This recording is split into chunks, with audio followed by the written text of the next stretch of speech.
Welcome to the Indie Film Hustle Podcast, episode number 273. I'm the type of person who eats all the popcorn while they're still going through the trailers. Mongo Wilder. Broadcasting from the back alley in Hollywood, it's the Indie Film Hustle Podcast, where we show you how to survive and thrive as an indie filmmaker in the jungles of the film biz. And here's your host, Alex Ferrari. Welcome, Indie Film Hustlers, to another episode of the Indie Film Hustle Podcast. I am your humble host, Alex Ferrari. Today's show is sponsored by Blackbox. Blackbox is a new platform and community that is all about financial freedom for filmmakers like you. If you join Blackbox, you will be transformed from being a worker to being a maker of your own content, and you'll be making steady passive income from the global market. Blackbox currently allows you to upload your stock footage once, get it to many global agencies, and then allows you to share that passive income stream with your collaborators. Whether you want to submit old footage that's been sitting around in your hard drives or create brand new content, Blackbox is for you. It's really quite revolutionary. With Blackbox, filmmakers can concentrate on making great content while Blackbox takes care of all the business BS. Just visit www.blackbox.global to find out more. And today's show is also sponsored by Indie Film Hustle TV, the world's first Netflix for filmmakers. If you want more information about the service and want to sign up for early access, head over to ifhtv.com. Now, before we start today, guys, I wanted to let you know that the Indie Film Hustle shop is open. Just head over to ifhstore.com or at the top of indiefilmhustle.com. There's a link for it. And there will be our merch store, all of the Indie Film Hustle hats, t-shirts, inspirational filmmaking t-shirts, and iPhone cases and stuff like that we put together for you guys, the tribe, after you guys have been hounding me for years now to do it, and I finally got around to do it. So again, if you are interested, it really does help support me and supports what I'm doing. We don't make a ton of money on it, dude, trust me, but I just wanted to do it for you guys. So head over to ifhstore.com. So let's get into today's show. You know, I've been a movie fan for as long as I could remember, and I loved going to the movies. But every year we hear these articles and stories and videos about, the movie theaters are dying. They're going to be gone the way of blockbusters soon. And, you know, there's evidence on both sides. So I wanted to get someone on the show to kind of talk about the realities of what movie theaters are doing, what they're doing right and what they can improve on, what the experience is like, and where do we as independent filmmakers fit into the plan of the theatrical experience. Because trust me, you know, when I had the toughest times in my life, I would go to a movie theater, especially like at, 1 o'clock or 9 o'clock in the morning screening, and just sit there, sometimes by myself, and just, it's kind of like my church. I would just sit there and think about what was going on in my life. Sometimes the movie would inspire me. Sometimes the movie would just, take me to a place where I needed to go. And that theatrical experience, you can't get that at home, no matter what you do, especially nowadays with the IMAX and so on. So today's guest is Phil Contrino, and he's from N.A.T.O. No, not that N.A.T.O, the other N.A.T.O, the National Association of Theater Owners. And we go into a very frank and honest discussion about the movie theater experience and, again, where we as independent filmmakers fit into that world. And you'll be surprised at some of the answers we come up with. So without any further ado, please enjoy my conversation with Phil Contrino. I'd like to welcome to the show Phil Contrino. Did I do okay? Yep. How you doing, Phil? Thanks for being on the show, man. Yeah, thanks for having me, Alex. So you work for N.A.T.O, not that N.A.T.O, but the other N.A.T.O. I live in Washington, D.C., so that's a joke I hear quite often. I'm sure you do. Which is the National Association for Theater Owners. And I'm so glad to have you on the show because I think a lot of, my listeners and people in general just think like, movie theaters, they'll be gone the way of Blockbuster soon. And I personally don't think that, but I was raised, with movie theaters as a wonderful experience. So we're going to sit down and kind of talk about theaters, the theater experience, what you guys are doing, and how things have changed since the days that I was a kid going to the summer box office to watch some movies. But speaking of the summer box office, how do you think the summer box office numbers did this year from your point of view? It was a fantastic summer. I mean, and especially comparing it to last summer where the movies weren't connecting, people just weren't excited about it, and there were these death of movie theater articles that come out every 2 years or so since the invention of television in the 50s. Right. And then look at what's happening this summer, and the movies are just working across the board. And it's not even just the blockbusters that are performing incredibly well, like Incredibles 2, which is insane. what Like $1 billion, right? Didn't it make it's insane. Oh yeah, it's $1 billion movie. Jurassic World, the sequel to that, another $1 billion movie. Those movies have been working really well, but then the content in the middle, something like Crazy Rich Asians, and then even on the lower end of the spectrum, documentaries. It's been a great summer for documentaries. Won't You Be My Neighbor, and Three Identical Strangers. So everything across the board this summer has worked. And it's funny because last summer everybody was saying the movie theaters are dead, nobody's going anymore, streaming has killed movie theaters, blah blah blah blah blah. And then this summer, they're not saying that. I don't know what has changed in terms of in consumer habits. Summer to summer. I mean, are people streaming less? Of course not. They're streaming more. Actually, every year they're streaming more and more. There's more. Exactly. Yeah, and this year it's one of the best summers in history.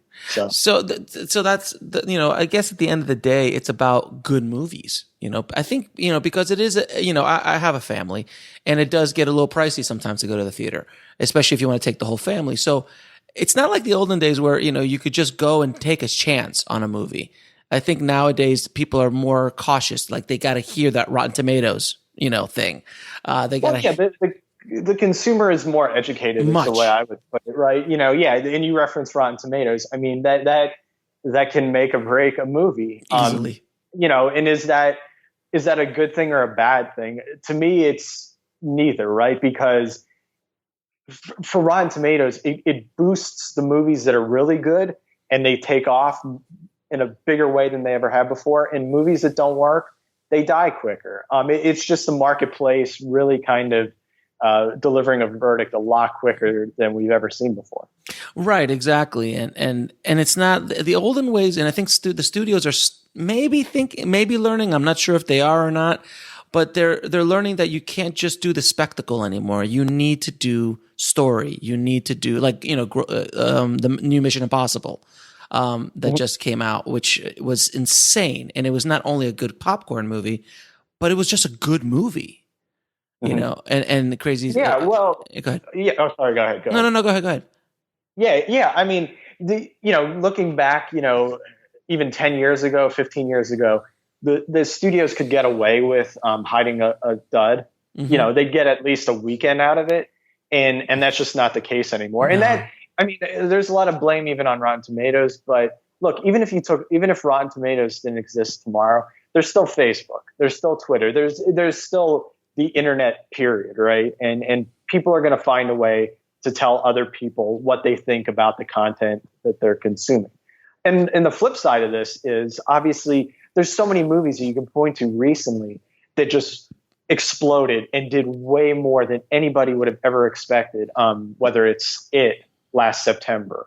Oh my God, it was this year. Yeah, it was insane when it came out. I was like, how much did it make? $123 million opening weekend. Nobody ever thought a horror movie could do that. And that's because the reviews were good and the online enthusiasm. And the trailer was awesome. Yeah, exactly. Yeah. More people get exposed to the trailers, even if they maybe didn't go to the movies for a few months leading up to it. They certainly saw the trailer, online. It's interesting. It's interesting that what you say in regards to the social media aspect of things on the Rotten Tomatoes is, when I was a kid, when I was growing up, it was word of mouth. It was a much slower way of getting the information out that a movie sucked. Or, sure, you got the reviewers and you had critics, but people were mistrustful of them, for the most part. But slowly but surely, you could get that opening weekend. You could get a weekend out of it because it took time. You could get Friday night, you get Friday, you could get Saturday, and then Sunday would be the telling tale if it was going to last or not. And sure. But now I mean, before the damn thing even opens, you've got Rotten Tomatoes. You've got everyone telling you everywhere, oh, this was great, this sucked, this is great. We'll be right back after a word from our sponsor. And now back to the show. It's remarkable. So I think it's, like you said, it's a blessing and a curse at the same time, because what makes it can hyper explode a film into a good, blow it up within a second, like it or those or crazy Asians, or it can kill it like a Justice League. And that's why I'd say ultimately at the end of the day, it's kind of a wash, right? Mm-hmm. It's neither bad nor good. It's hard to make a blanket statement about it. And depending on the year, I think it can be, it can be really good or it can be potentially bad if the movies aren't working in a specific year. I think you look at 2017 and some of those movies just had really bad Rotten Tomato score, really bad buzz in the summer. And, that wasn't good. But then you look at this year and it's the complete opposite, where so many of these movies are getting really, really well reviewed, even for, a franchise like Mission Impossible, which has been around for a while. Is that now. The fifth or sixth one? I don't even remember. I think it's a six. Yeah, you kind of lose track a little bit. That's a movie where people might have said, oh, I've seen so many of these, what can they do new? And then the reviews came out and they were just glowing and people said, okay, I'm going to pay attention to it. And it's massive. Right. Yeah. Last summer was just abysmal movie summer. I mean, movies were just not really connecting in the least. And at the end of the day, no matter what platform it is, whether if it's theatrical or streaming, it has to be good nowadays. The consumer is just so much more educated than they were before. We're so savvy in regards to media, much more than we were even 10 years ago. Right. And you can't make any one weekend or 1 month or even a quarter and make a blanket statement about any industry, right? Because what happened last year, the summer was bad, but then you look at from it through basically the end of the year and things, the box office was massive. And then especially at the end of the year when you had movies like Last Jedi and Greatest Showman and Jumanji, whoever thought Jumanji almost got $1 billion worldwide. You know what I mean? So it's insane. It showed that there was this pent up demand, right? That wasn't fully satisfied in the summer, but then people said, okay, you're giving me the content I want to see. And this is great. And then you look at how that extended into this year and it's just staggering. I mean, Black Panther, that was one saw $700 million movie opening in February, which again, talking about, the way audiences view things, there was this notion 10, 15 years ago where, you can only open the big movies in the summer and the holiday season. And that's it. That's the only time we're really those are the safest times. And that's completely gone. Completely. Right. Yeah. January and February, aren't those kind of like dump months? That's what they were considered. And that's completely out the window. I mean, movies in January now are doing incredibly well. And it's not only just the spillover from December, but there's a lot of examples you can point to. The first one that jumps to my mind is Split. That opened in January and did incredibly strong business. And then, February, you've had things like Lego Movie, Black Panther.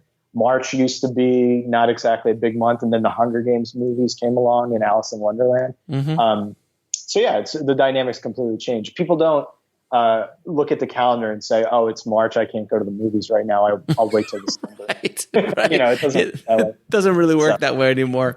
Now, how do you think this new generation growing up, the millennials kids, that are growing up literally on their phones and tablets, and that's where they learn to consume their content, and they're not going to the theater as much, the young kids as much, or just don't have that magical experience that maybe you or I did growing up. And what do you think that's going to lead the whole industry as this generation gets older? Well, I would disagree that they're not going as much. Okay. We've done studies and also the MPAA and others that look at their enthusiasm for the movie going experience, and they still really embrace it. And especially they embrace IMAX and premium large format. And if you think about it, it makes sense because their lives are on their phones, right? they're spending a lot of time there. I mean, I don't have teenage kids, but I talk to people that do, and they say they won't even watch the TV. They'll consume things on their phone and their tablet. But the idea of them going to experiencing something in a big way, I think is still something they're really responding to. And they're definitely responding to things like reserved seating. Oh, they God, thank God. Thank you. Yeah. Thank you for that. Seriously. Thank you. We can't take credit for it. It's all our members. But yeah, I mean, that's connected in a big way. And, and also the food options that they can get when they go to the movies. It's more customizable. The soda machines that you can pick your different flavors and everything like that, and not just popcorn anymore. So I think it's a myth that younger generations aren't going to the movies anymore. And if anything, I mean, they're the ones that are really on the front line when something crosses a cultural threshold, like a Black Panther, where it becomes a must-see movie that weekend. Those are the people that are going to see that movie, and they're tweeting about it and posting on Instagram and everything like that from the movie theater lobby. So it's basically Hollywood's job to get asses in seats, and it's your job to make those seats extremely comfortable and have a wonderful experience, basically. Yeah, I mean, that's what our members try to do. I mean, they don't have control over the content. They have control over the experience. And I think that's what people are finding now when they go to the movie theaters, is that it's not the same experience that it was 10 years ago or even 5 years ago. There are massive changes, and people are really responding to that, because you look at, our members that report numbers publicly, and the amount of money they're taking in from concessions is just going up because they're innovating in that space. Let me ask you a question. This just came into my head. Do you think in the future would your members, theater chains, eventually start to try to create their own content? Kind of like a Netflix model or something like that in the future? I'm just throwing this idea. I'm just floating a balloon. Yeah, I mean, there's all kinds of reasons, and there's the Paramount consent decrees, which is a topic that's back in the news now. But I don't know. Never say never. And I mean, the thing is too that alternative content is big, and by alternative content, I mean content that isn't viewed as a traditional movie, whether it's the opera. Yeah, sure. People love going to see the opera in movie theaters. Esports, which I mean, still to me, I don't get it. I don't know. But someone does. You go watch people play video games, but a lot of people, a whole generation is growing up loving that content, and a lot of our members, like Cineplex, are big on that, and rock concerts as well, things like that. Yeah, rock concerts. Yeah. It just goes back to the communal experience. That you can sit at home and watch a lot of this content, by yourself, but it doesn't compare to going out. And I think, you talk about younger generations, and I really think they're hitting a breaking point in some way of being isolated too much, right? And I think there's going to be a rebellion against that, and I think we're going to see that start to happen in more and more over the next 5-10 years. I agree. That's a very interesting way of looking at it, because you're right, because they're just so I've heard this said, and I think it was a great statement, is that social media brings people who are far away close, and you push people who are close far away. That's a really good way of putting it. And I mean, there's just certain social norms. I mean, you always have to go on a first date, right? Like good luck saying, hey, I'm interested in talking to you. Let's sit at home and watch Netflix. Like, that's a total buzzkill. It's like, that's an awkward first date. Yeah, exactly. Oh, my parents are upstairs, by the way. My parents are upstairs. Let's sit here and watch Netflix for our first date. Yeah, like total buzzkill. Exactly. Now, can you discuss a little bit how you see the theatrical experience and the streaming experience coexisting? Because, like you said earlier, theaters have been in the grave since television. Every time a new platform or new format comes out, everyone says no one's going to the movie theaters anymore because of this, because of TV, because of Blu-rays, DVDs, and now streaming is the latest. How do you think they can coexist? They do. I mean, it's a very symbiotic relationship in many ways. I mean, we did a survey recently with Ernst and Young, right, where we polled 2,000 moviegoers, and what we found is that the people that are going to the movies, 9 or more times a year. We'll be right back after a word from our sponsor. And now back to the show. Which is double the national average, which is generally accepted to be 4. They're also spending 15 hours a week or more on streaming. So this notion that if you're spending a lot of time streaming, it's taking away from your movie going. No, it doesn't equate to me, because people that love content consume it a bunch of different ways. They're going to watch something on their cell phone. They're going to binge a show on TV, but then they also want to get out, during the week or on a Friday, Saturday night and have a social experience. People, I mean, again, you nailed it on the head. This narrative is nothing new. Look at, people say that streaming is killing movie theaters. I say streaming is disrupting what's happening in the home. I mean, look at the most popular television shows on network television right now and compare them to what the most popular shows on network television were 20 years ago. Mm-hmm. Oof, the numbers would not be pretty, I don't think. No, they wouldn't. It's really changing the way people consume content in the home. And you think about the way you pick content on streaming platforms, right? There are your series, and then if you're looking for a movie, what is the one thing that's going to make a movie on a streaming platform stand out? It's going to be a successful theatrical run. Instantly, you're going to look at that. You're going to say, "Oh, I didn't see that movie when it was in theaters. Right. I missed that," and it stands out to you. And you can't put a price on the prestige that having a successful movie in theaters gives you. Oh, and there's no question. There's no question about it. Living in the indie world that I live in, I mean, I'm from the generation that still wants to have a theatrical release for my movies. But it's becoming more and more difficult to do so for independent films, which brings me to my next question. Is there space for independent film in the future of movie theaters and the movie theater experience? There absolutely is. I mean, it's interesting because you look at the data from last year that the MPAA put out. Mm-hmm. There were 777 movies released theatrically. It was up 8% from the previous year. And 12%, there was a 12% increase in indie releases. So people are finding a way. There are plenty of distributors out there, and there's plenty of markets where indie film can work. Mm-hmm. So I think again, and I understand the challenges. I mean, I get it 100%. I'm not in the business of making independent cinema. It's tough across the board making movies. Period. But mm-hmm. I think it's a goal that.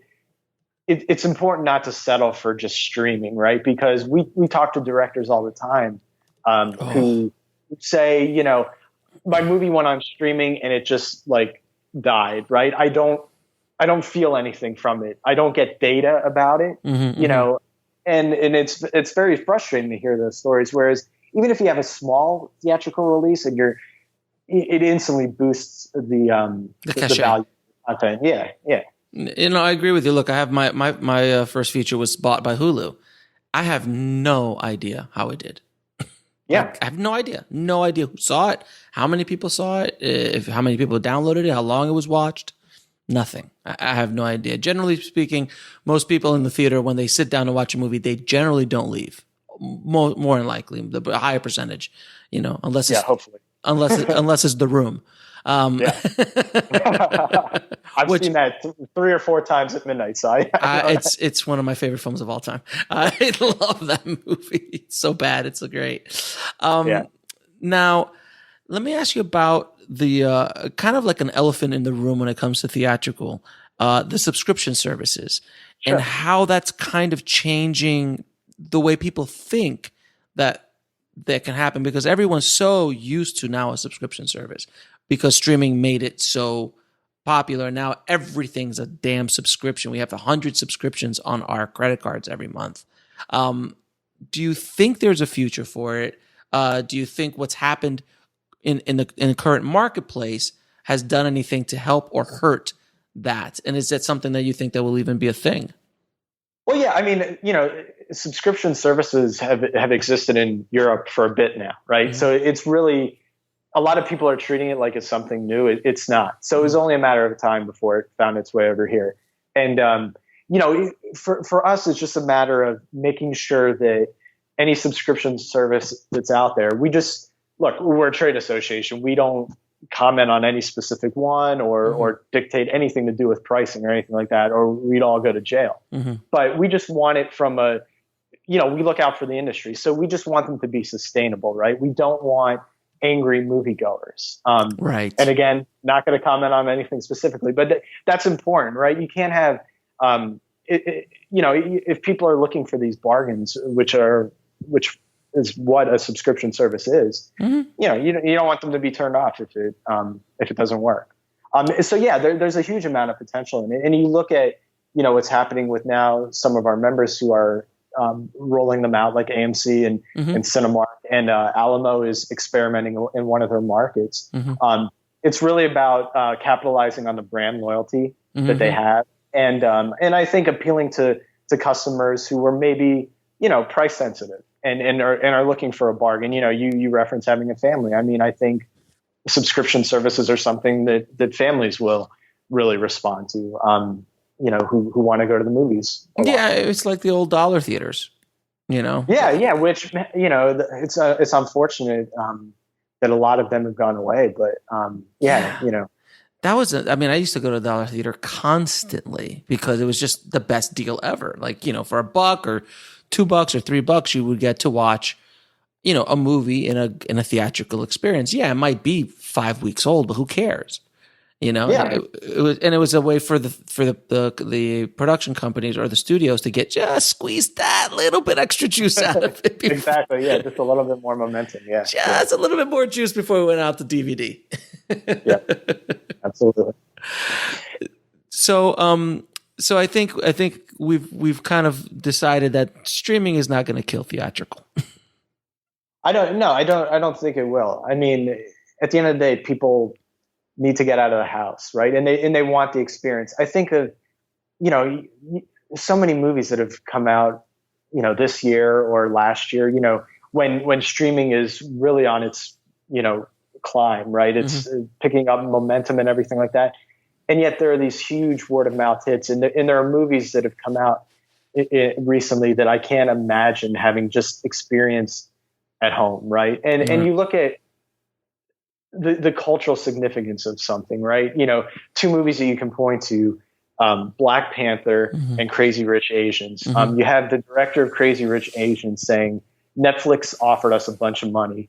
We wanted this in theaters, but because we wanted to make a point, right? We wanted this to feel like a cultural hit. And would that have connected in this? Would that feel as big as it does right now? No. Had it gone straight to streaming? Absolutely not. And same thing with Black Panther.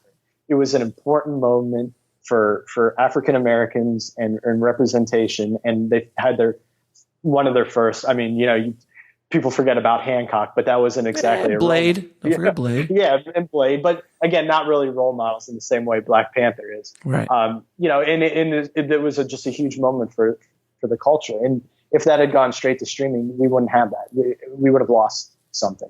Is 3D still a thing? It is, but it's not. It's not where it was when Avatar came out. I think it's kind of normalized, or not normalized. It's just kind of leveled off, right? And internationally, I think there are certain markets that are that enjoy it more and that are still very enthusiastic about it. China, South Korea, for instance, they love it. But here, it's just kind of it has its fans and it has people that don't like it. I think what really people are responding to, and like I referenced the national average being four times a year for people going to movies. People really love IMAX and the premium large format experience. It's amazing. It's an IMAX for me. I don't mean to cut you off, but when I go to the theater, I always go to IMAX if I can get to IMAX, or like AMC has that digital ultra vision. I don't even know what it's called. Yeah. It's huge. It's almost IMAX, if not close to it. And it's a wonderful, wonderful experience. If I'm going to spend X amount of dollars to go to the theater, I want an experience. I want a ride. Well, yeah, and that's that's what the people that go 4 times a year are saying basically. I'm going to go 4 times a year, and when I go, I'm going to get the full experience. I'm going to get the biggest screen possible. I'm going to go and have a nice meal and have a beer. We'll be right back after a word from our sponsor. And now back to the show. You know what I mean? And that's good for the industry, because again, they were going to go that many times anyway, and now they're getting more out of the experience. And hopefully, some of those average 4 times a year people have such a great experience that they go 1 or 2 more times. I mean, I want the audience to kind of understand the business model of movie theaters, because I think a lot of people don't really understand how like the splits are with the studios and on the weekends and things like that. And I know it's different. I'm not even sure if you can talk about it, but it's something that they should know and understand, that movie theaters as a business, getting movies into the door, especially on opening week. I think is an opening weekend they get the least amount of return, or how does that work? I mean, we don't deal with terms specifically, but that notion that it's a scale and you get less, that's basically gone away, and this is publicly reported to information. But I mean, the notion that a lot of people have that movie theaters make most of their money off of concessions, they're not wrong. It's a much bigger profit margin, right? Right. And it's always going to be the case. But you guys have, but theaters in general have now upped their game to a way that, I mean, I walk in and like there's a full bar and restaurant, and the food options have changed so dramatically, other than just chicken fingers or just popcorn and chocolates, which was when I was coming up, you can never even think about doing. I worked in a movie theater when I was growing up, so I saw behind the scenes of how that stuff was done, and it was like candy and popcorn. That was it.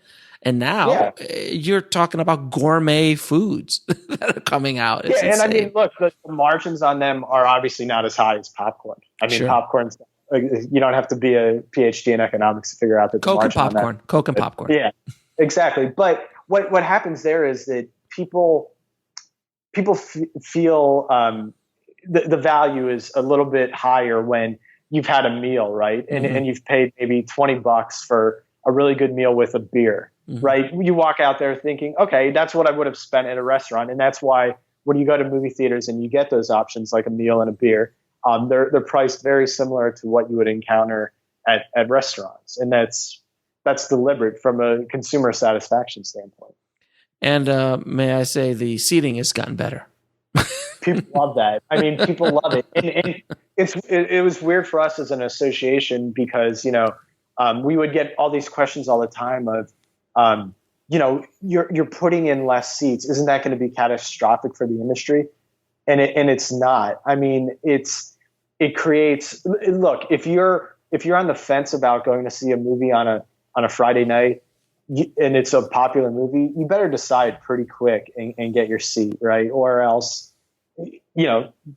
somebody else is going to get the seat that you wanted. And people, it spreads the movie going out the rest of the week, right? I mean, a lot of, I look at AMC or a lot of other chains, Marcus in the Midwest, they do a $5 discount night or whatever discount price on a Tuesday night, and that's really popular too. And people will come out for that instead of maybe rushing out opening weekend. So, but yeah, I mean, the seats are a huge hit. And again, maybe somebody who hadn't been to the movies in a year or two and comes back now, the experience is completely different. And then that changes their mind about it entirely. Now, can you tell me a little bit about N.A.T.O and what N.A.T O does? Yeah. So, I mean, we represent exhibitors in all 50 states, and it's a total of over 33,000 screens. And then we're the National Association of Theater Owners, but that's kind of misleading, because international exhibitors can also be members. And we've got members in 96 countries right now. So we're really kind of the N.A.T.O. That's right. Yeah. In N.A.T.O. There we go. Yeah, We'll work on the branding, but yeah. Global Association of Theater Owners, that's N.A.T.O. That doesn't really work either. But yeah, so there's a lot of things that we do. I mean, we've got CinemaCon, which is our big convention that is every either March or April, depending on the year, where a lot of the major studios show up with their content for the upcoming summer and beyond. And it's a room full of exhibitors. It's at Caesar's Palace in Las Vegas, where we're in the same Coliseum that Celine Dion plays in on a regular basis, and it's just kind of gets the industry excited about what's coming up in the year ahead, and that's a big thing. And then we've got an office in DC and an office in LA because there's a lot of issues related to government relations and state laws that we advocate on behalf of our members. And then in LA we meet with the studios a lot and represent our members on technology issues and just everything that's important to making sure the experience is as good as it can be for customers. Now, where do you think the theatrical experience is going to go in the next 10 years? That's always a really interesting question.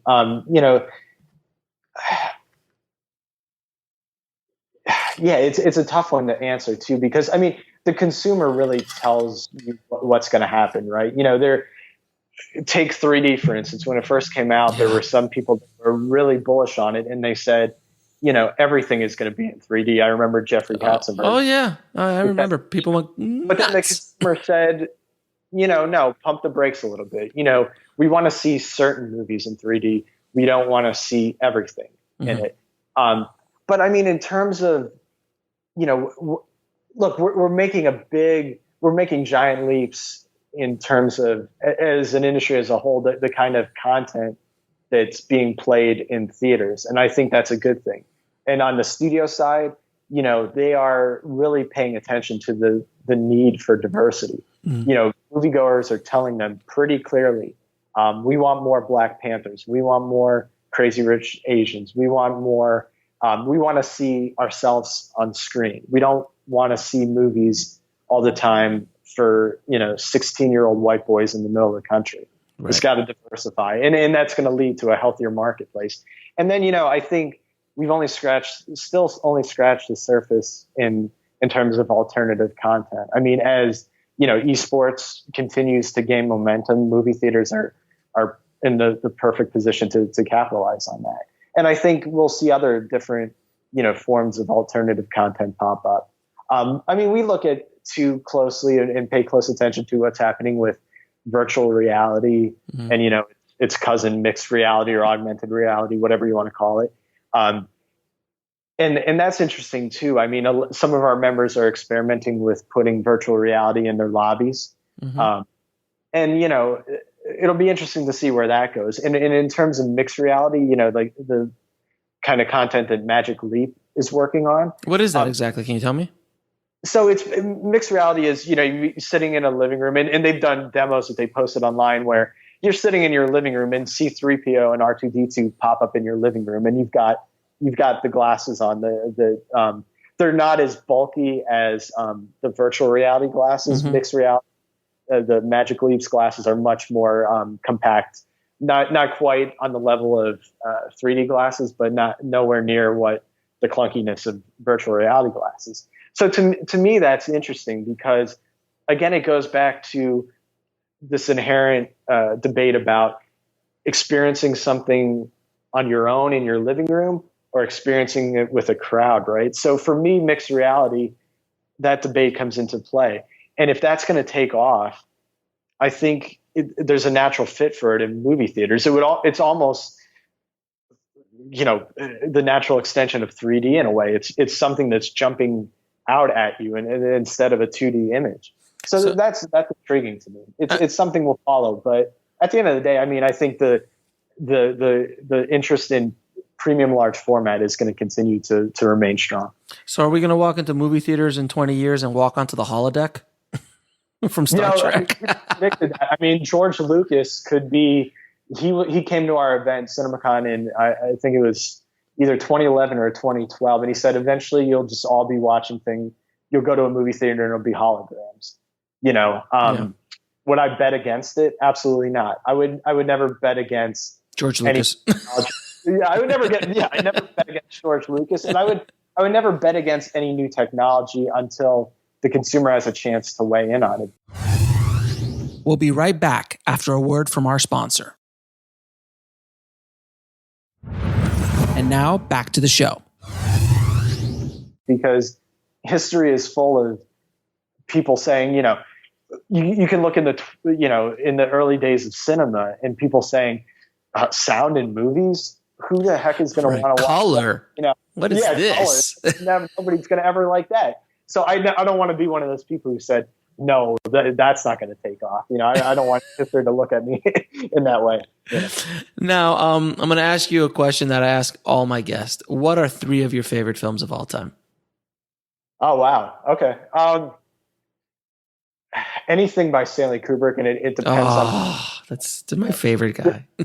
Yeah, I mean, this year, I'd say it's a toss-up between 2001 and Clockwork Orange in terms of my favorite from him. And this year's been great because with the 50th anniversary of 2001, yeah, I've been able to see it a few more times in theaters. Exactly, like not even close to watching it at home, not even close. And and it sells out too. I live in DC, and AFI has one of their theaters here. Yeah. And they play that movie almost every year, it seems like, in theaters. And it sells out on a consistent basis or damn near close to it. I mean, if you go to the Beverly. Exactly. Yeah. It's like that movie just plays and plays and plays, and it's 50 years on. Well, so that's one of my. Oh, go ahead. Sorry. Oh no, I'm going to throw in my favorite. Is going to be Eyes Wide Shut. Nice. Okay, that's an interesting choice. Everyone always like, what? And like, if you look at it different, but I do love The Shining. I love Clockwork Orange. I love Full Metal Jacket. I had the opportunity to actually watch a 35 millimeter print in a theater at the Chinese theater, actually, a Full Metal Jacket with Matthew Modine. Oh, nice. In the audience, and which was the coolest thing ever for all you Kubrick heads out there. The guy who's sitting right behind me was Kubrick's long-time assistant, the star of the new film. I forgot his name, but the guy who was in the new film Filmworker. Yeah. Oh, I shook his hand afterwards. I'm like, I just gotta say, I've seen you in every behind-the-scenes documentary that I've ever seen. That guy's dedication is just staggering. I mean, I don't blame him. I would have given up your entire life to work for Stanley Kubrick. Yeah, Kubrick. Yeah, absolutely. But all right, and a couple other films. Yeah, I mean, The Insider, I'm a huge Michael Mann fan. I feel like The Insider is just a perfect combination of really great story, and I think few directors are as good visually as Michael Mann. Mm-hmm. And then I probably have to go with something from Alexander Payne. And again, that depends on my mood, but either About Schmidt or downsizing has really grown on me. I wasn't crazy about it when I first saw it, and then I've watched it a few more times, and I'm like, okay, I get what they were trying to do now. And he was out there with downside. He was out on the edge on downsizing, but I actually enjoyed it. Now, where can people find out more about what you do at N.A.T.O? I mean, our website's natoonline.org, and I encourage anybody to ever come to CinemaCon. I mean, if you're a film buff or if you're an independent filmmaker, and you want to know more about this industry, and it's just a great experience. It's truly an event for people who look at movie theaters as their church, and it's good to be surrounded by people like that. So, thanks, Phil, so much for coming in and talking to the tribe about the movie-going experience, which is not dead. It is not dead, and I don't think it will be anytime in the near future. So thanks again so much for coming on, man. Yeah, thanks for having me, Alex. Anytime. I hope you guys enjoyed that episode. If you want to get links to anything we talked about in this episode, please head over to indiefilmhustle.com/273. And guys, if you haven't done it already, go to ifhtv.com and sign up for early access to the world's first Netflix-style streaming service for filmmakers, screenwriters, and content creators. I cannot tell you how excited I am for you guys and to see what I've been working on. There's so much content there for you guys to dive into, learn, and be inspired. So definitely check it out. And that's it for another episode of the Indie Film Hustle podcast. And as always, keep that hustle going. Keep that dream alive. And I'll talk to you soon. Thanks for listening to the Indie Film Hustle podcast at indiefilmhustle.com. That's INDIEFILMHUSTLE.com.